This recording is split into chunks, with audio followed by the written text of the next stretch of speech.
നമസ്കാരം, എൻ്റെ പേര് Muhammad Ramzan. Kattachira John of Kennedy memorial vocational higher secondary സ്കൂളിലെ 7ാം ക്ലാസ്സിലെ വിദ്യാർത്ഥിയാണ് ഞാൻ. ലഹരി വസ്തുക്കളുടെ ഉപയോഗത്തെപ്പറ്റി ഞാൻ 2 വാക്ക് സംസാരിക്കാം.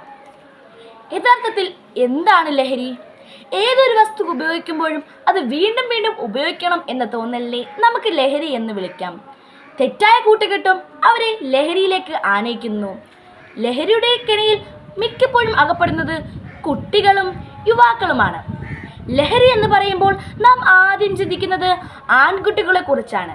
എന്നാൽ ഈ കാലത്ത് ആൺകുട്ടികളെയും പെൺകുട്ടികളെയും ഒരുപോലെ ബാധിക്കുന്ന ഒന്നാണ് ലഹരി. ലഹരി മനുഷ്യനെ ശാരീരികമായും മാനസികമായും തളർത്തുന്നു.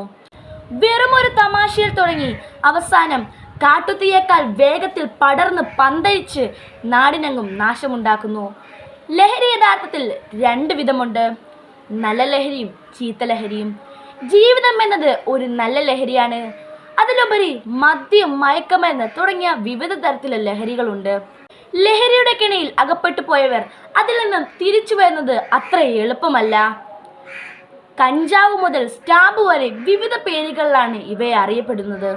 ലഹരി വാങ്ങാനുള്ള പണത്തിലായി നിങ്ങൾ ഒരു കള്ളനോ കൊലപാതകയോ ആയി തീർന്നേക്കാം. നിന്റെ മരണത്തിനായി നീ ഒരുക്കുന്ന തൂക്കുകയറാണ് നിന്റെ കയ്യിലെ ലഹരി. എന്തിന് നീ അറിഞ്ഞുകൊണ്ട് നിന്റെ ജീവിതം നശിപ്പിക്കുന്നു? നിമിഷ നേരത്തെ സുഖത്തിന് വേണ്ടി ജീവിതകാലം മുഴുവനുള്ള സന്തോഷം നാം എന്തിന് തട്ടിയെറിയുന്നു? കാലിനടിയിലെ ചുവപ്പ് മാറാത്ത ബാല്യങ്ങളുടെ ചുണ്ടിനടിയിലെ ലഹരിയുടെ കറുത്ത കഷ്ണങ്ങൾ കാണുമ്പോൾ നമ്മുടെ നെഞ്ചിടിപ്പ് കൂടുകയാണ്.